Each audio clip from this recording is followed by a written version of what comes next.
Hi, I'm Nancy Cook. I'm a senior editor at Fast Company magazine, and I'm here at the White House today talking with Gene Sperling, the director of the National Economic Council, and Karen Mills, the administrator at the U.S. Small Business Administration. And we're here to talk about how the federal government can help startups and entrepreneurs.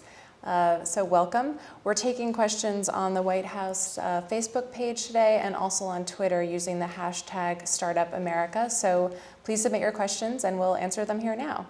Administrator Mills, do you want to talk to us a little bit about the Startup America initiative? Thank you, and thank you for doing this.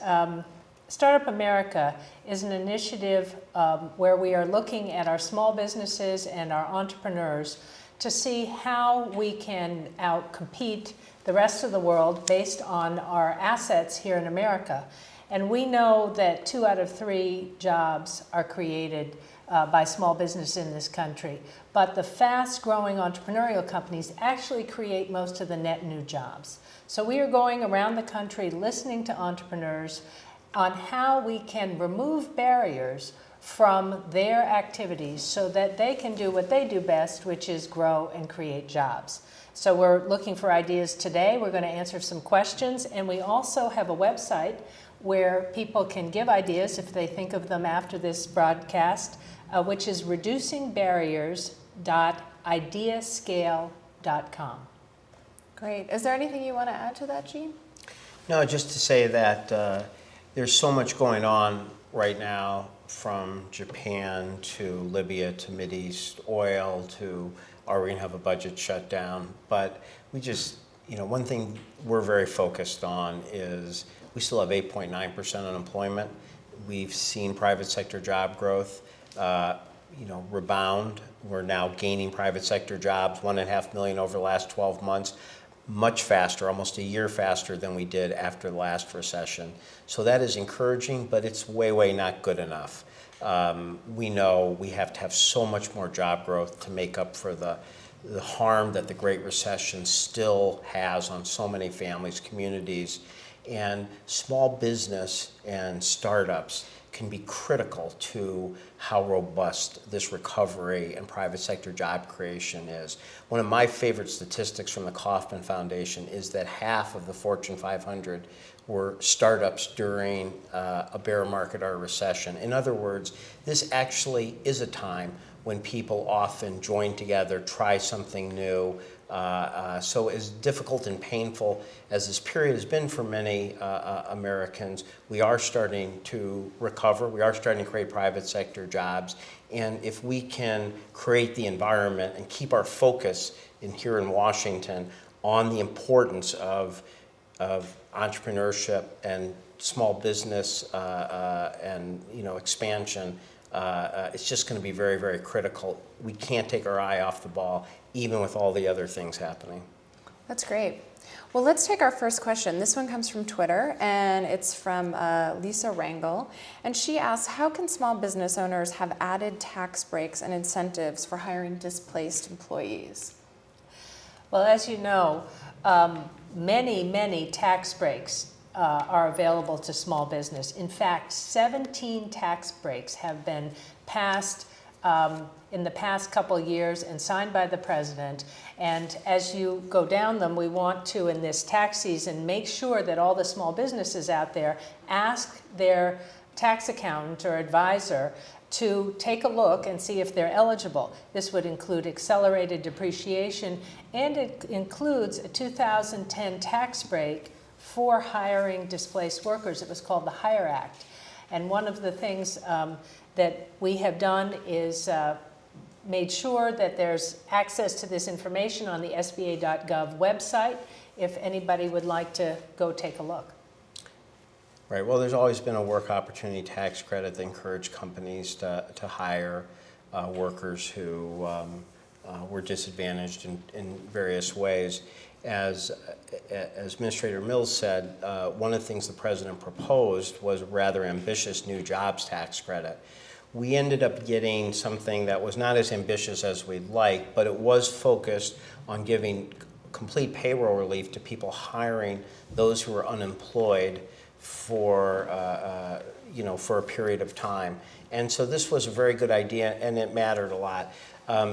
this is not something that right now is planned on Congress planning on continuing. But I think these are important things we should keep in mind. I don't think our view is we want to take ideas off the table. Again, we still have a long way to go, and I think one of the reasons we want to be here today is that the president's been here 2 years, watching the economy come back from a great recession. We've had some ideas like that, tax cuts that have worked. The HIRE Act was a tax cut for hiring unemployed workers specifically. We think it was pretty effective, and we're very open to considering ideas to extend or reform or to do other things if we can get bipartisan support so that it could actually pass and actually help real small businesses hire new workers. That's great. This one comes from JRing281, also from Twitter. And this person asks, how can non-union startups participate in public infrastructure projects? Well, I have to say, I'm not, I don't want to pretend to know exactly what the barriers are that they feel they're facing on a public infrastructure project, because they are so varied. The president is, as you know, has put forward a new proposal to reauthorize the Resurfaced Transportation Act. We're hoping we get bipartisan support for that. We're hoping that if we do that, we could accelerate some of that so that we're getting a very significant amount, $50 billion, in 2011 when we so need to get jobs going. And we think that the ramifications of that type of infrastructure investment do help enormous amounts of small business. The president also has been interested in what's called an infrastructure bank, and Senator Kerry of Massachusetts has now proposed a version of that with bipartisan support, which is very encouraging, which would offer people the chance to compete for innovative infrastructure projects. So we have no question that this has a ripple effect that helps small business, but I'm happy to look further into the question they're asking, which is what are the differentials in access in terms of union versus non-union. We also got a ton of questions on Twitter and Facebook about healthcare. This one comes from Twitter, and it's how can we make health insurance affordable to startups? Maybe this one's for you, Karen. Yes, and I'm happy to be answering it because today is the one-year birthday. Oh, that's right. Of the Affordable Care Act. And in fact, it has proven to be very beneficial for small businesses.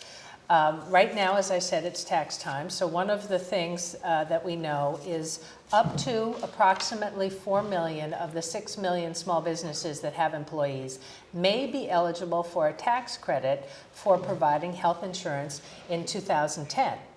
And so this would mean money right back in their pockets right now, and there's nothing that entrepreneurs like better than money in their pocket that they can reinvest in their small business. So the healthcare is the #1 concern of small businesses. It has been since the NFIB survey in 1987. This Affordable Care Act gives access to more ways for small businesses to get affordable health insurance plans. And one of the things we're seeing is that insurance companies all across the country are now reporting greater levels of, particularly the smallest businesses, buying health insurance. So this is another positive factor, and we hope that they will also make sure that they take advantage of the tax credit. The other thing that is coming in 2014 are the healthcare exchanges. Every state is going to have a marketplace where health insurers will be competing for small companies' plans.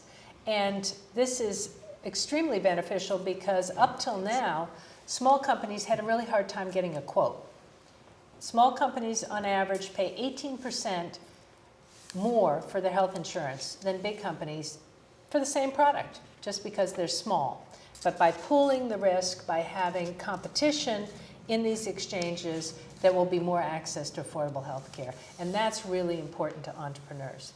The final piece that's going to happen is that A lot of entrepreneurs who want to start a business but are afraid to leave a big company health plan because they won't have any health insurance. They will now have access to these marketplaces as individuals and then be able to go in as they build their company.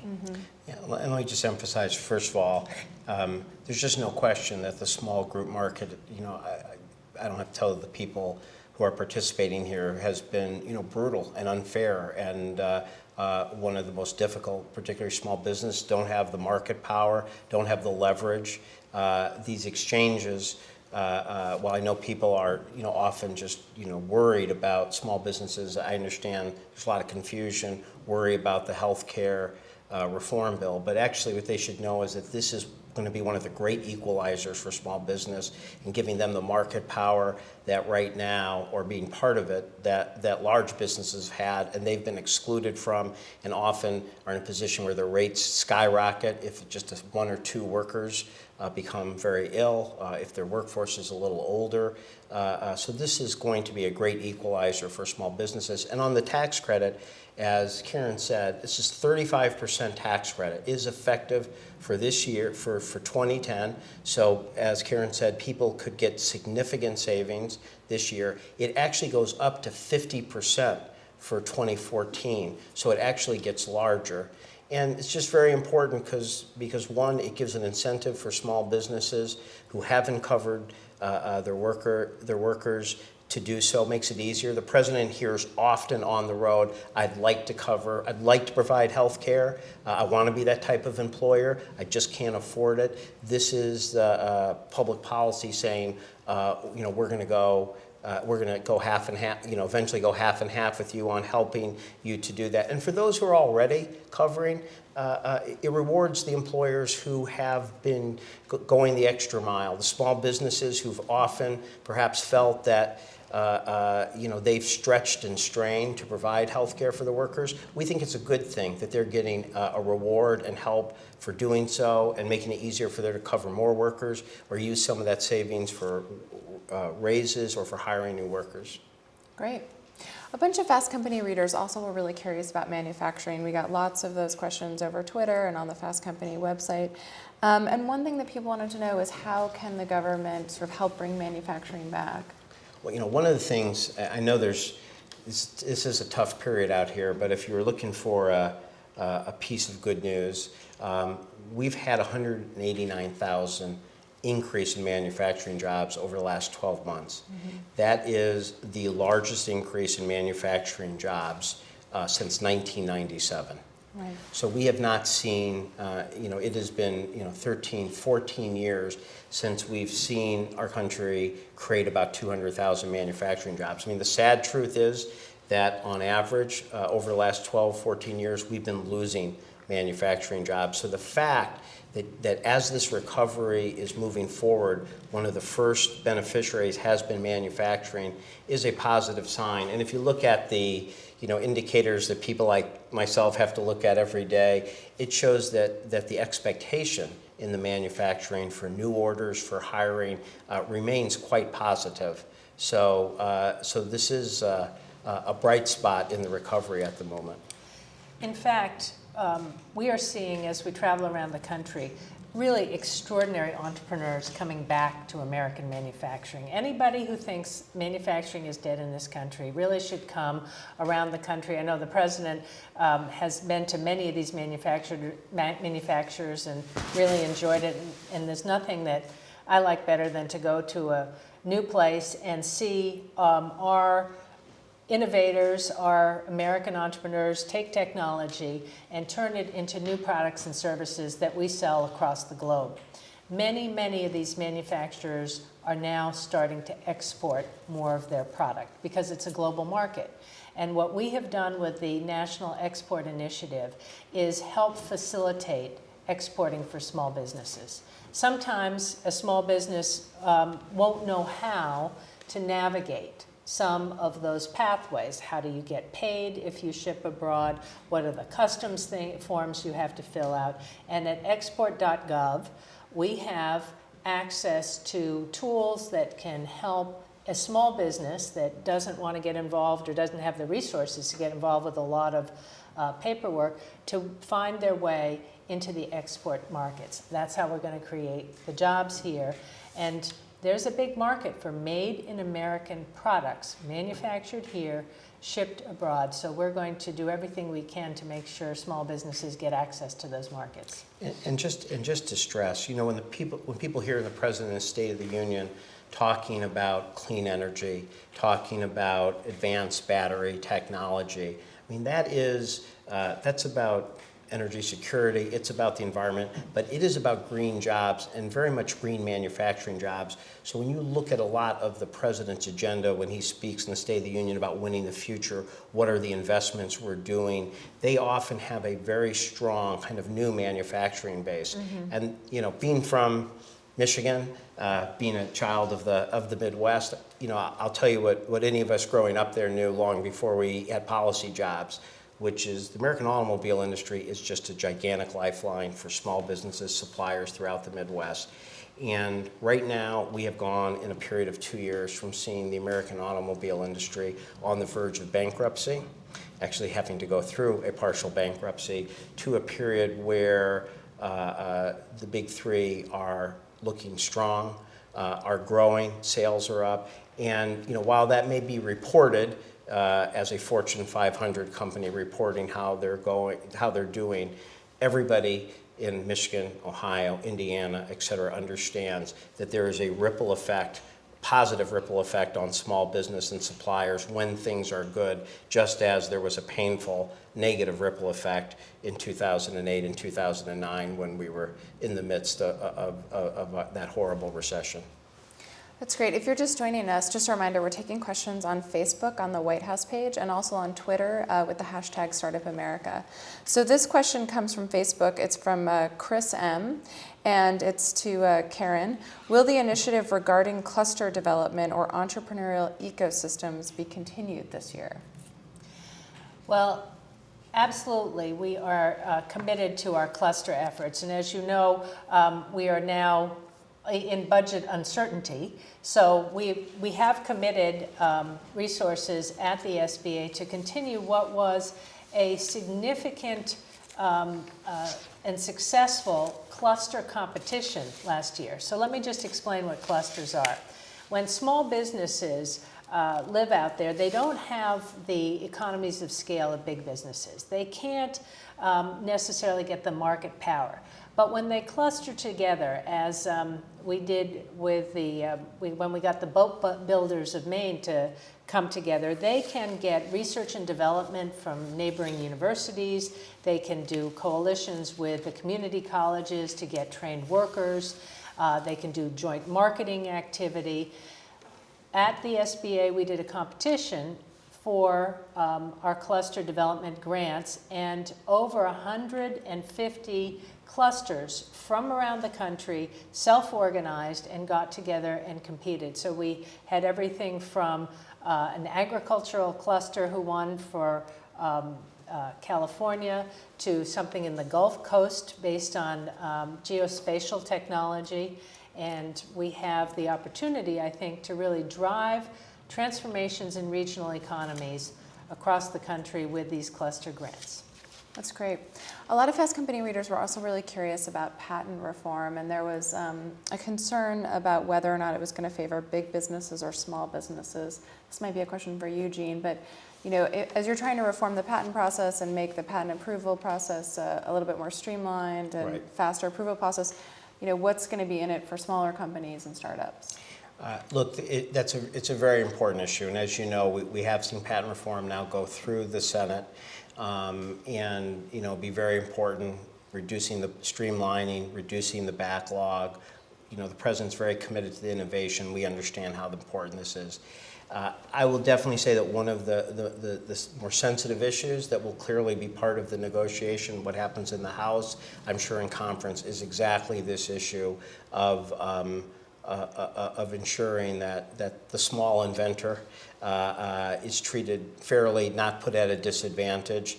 And you know, I'm not going to, unfortunately, can't really go through what how I see those negotiations and et cetera will go. But I can tell you that it is, I think it will be, one of the key issues that will have to be worked out before this bill hits the president's desk, and it's one we're looking at and taking very seriously.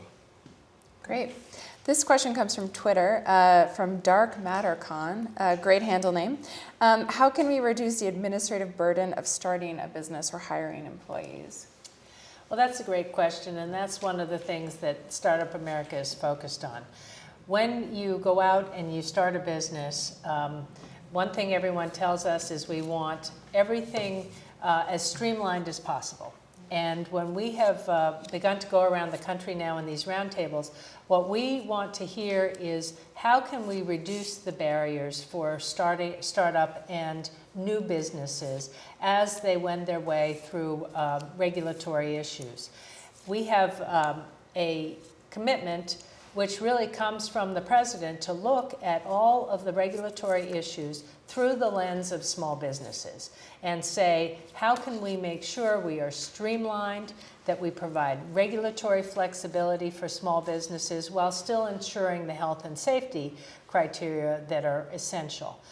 One of the outputs from this set of regulatory roadshows is going to be a series of inputs and suggestions to the president and then to the agencies about how to make regulations more streamlined so that small businesses can find ways that they can operate without excess cost.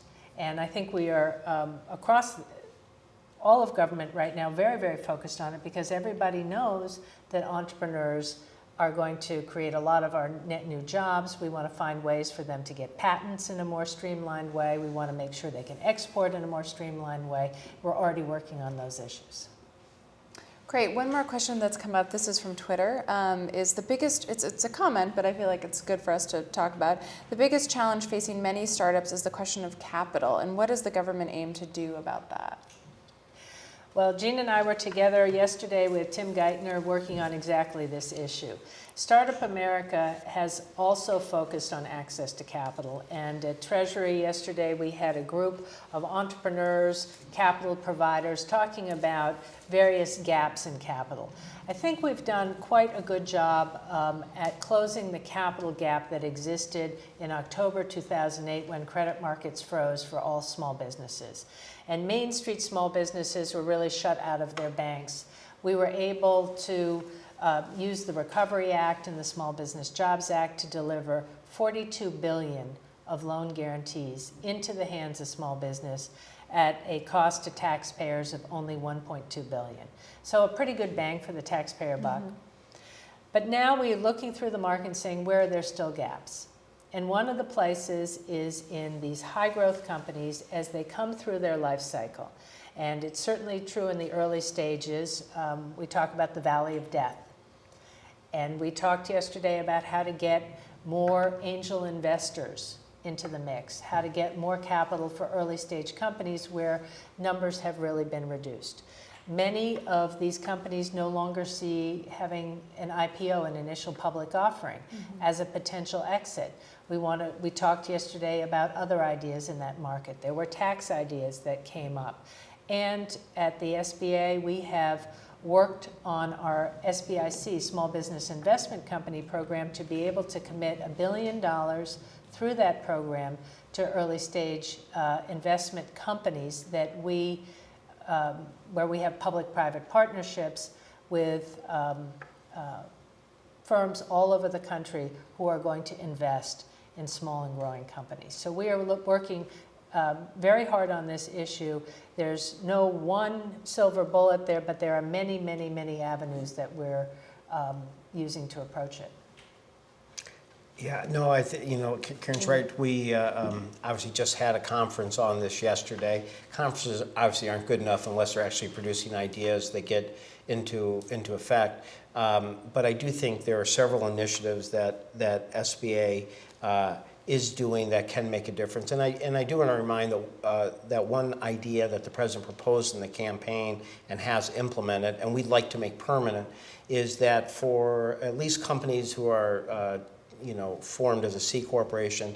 Investments, capital investments, equity investments in those companies held for 5 years can get zero capital gains. There really is no other place where somebody can make an investment and get a zero capital gains benefit. So by the president giving a preference for small companies to be able to get capital and have zero capital gains as opposed to 15 or 20%, we think is significant. And of course, because it has to be held for 5 years, it's long term, it's patient, it's the type of capital companies need. But again, I don't want anyone to think that our view is, well, these were our campaign proposals, presidents implemented it, we're just here to, promote what we've done. There is a huge appetite from this president for new ideas on small business. And this is one of the areas that you might hope that even in a divided government, that maybe we could come together on, because the Democrats and Republicans, one thing they agree on is helping small business. The capital access issues are ones that Democrats, Republicans together all hear. So I think that continuing what we've done, these new innovations will make a big difference. But we are open to other ideas that could gain the bipartisan support they need to actually happen, so they aren't just a good idea or a good op-ed, but actually helping hundreds of thousands of companies expand. I just want to go back to one thing you said, Karen. You talked about companies aren't going public as quickly as they used to. Is that a goal of the SBA or the government to try to have companies do an initial public offering? We had a very interesting discussion about that yesterday, which provided a lot of insight. And one of the things that we know from the data is that companies haven't been going public as much. And one of the points that was made is that many of our great employers today did grow. Apple Computer was raised and others, and Intel, which actually was started with some SBA money. And they went public and continued to employ and grow, and maybe most of their growth took place after they were public. We know that many, many companies today have been selling to, in a private sale to another larger company. We want to make sure that all of the options are open to small companies, small entrepreneurs who get on that very, very fast and important growth trajectory, that they have a way to stay in this country, to hire more people, and to sort of fulfill the highest end of their promise. Yeah, I agree with that. I don't believe it's our job to have a preference. I think it's our job to make sure that there are not barriers to getting the type of capital, the type of business form companies need to expand and grow. So for us, the goal should be to make sure all avenues are open. If there are barriers that are preventing companies who want IPOs and should be in a position to do them, that should be our business to remove those barriers, not to have necessarily a preference one way or the other. I will say one thing that Karen really pushed together with Senators Olympia Snow, Mary Landrieu, which I think has just made a huge difference, is that you can now get an SBA loan up to $5 million as opposed to $2 million. When I was at the Treasury Department before I came to the White House, I had people, franchisees come in and would say, well, what's your number one issue? What's your number one issue? The number one issue, they said, was that they could not get loans in that $3, $4, $5 million range. And they couldn't get the best people, the people who wanted to go beyond one store, one shop, 3, 5, 6, 7, multiples of job creation, because they were shut out in that market. So I do think this is a permanent change that Administrator Mills spearheaded that's now part of the law. So the ability that now SBA can help you get a loan up to $5 million, I think for a range of companies that were growing, expanding, huge, huge difference. And we hear very positive things about this across the country. Great. We just have time for one more question. This one comes from Twitter. How will Startup America use social technology to network businesses to increase collaboration to help startups? Well, we have a lot of very interesting ideas about that, and we'd like to actually hear your ideas. We have a public-private partnership now with Steve Case, who started AOL. So we have a fabulous partner who really understands this area. And we have a number of ways that we know small businesses and entrepreneurs like to gather together and share information.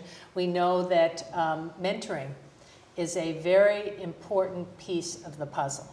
At the SBA, we know that if you give an entrepreneur capital, that's good, but if you give them capital and counseling, you get an even improved result in terms of more sales, more profit, more longevity. We have expanded that under Startup America to work with some of what they call the accelerators. Accelerators are groups around the country that provide the network, the infrastructure for entrepreneurs to come together and get advice. Sometimes they get physical help, incubator space, sometimes they get capital. We are promoting a number of ways for entrepreneurial networks to come together and to develop mentor networks. We have started a pilot of an entrepreneurial mentor corps, and we are providing mentors for 100 of the clean tech energy businesses that were initially funded by the Department of Energy competitively under the Recovery Act. So we gave them capital, and now we're providing them networks of clean tech successful entrepreneurs who already know the industry, who already know how to help the next person coming up. So we think this is a good model, and in conjunction with Steve Case and the Startup America partnership, we're going to expand that. You know, when I did my first run at the White House during the Clinton years, we did a series of conference calls. This was around 1998. And we spoke with venture capitalists, et cetera, and we asked the basic question, why so little in kind of poor urban areas, rural areas?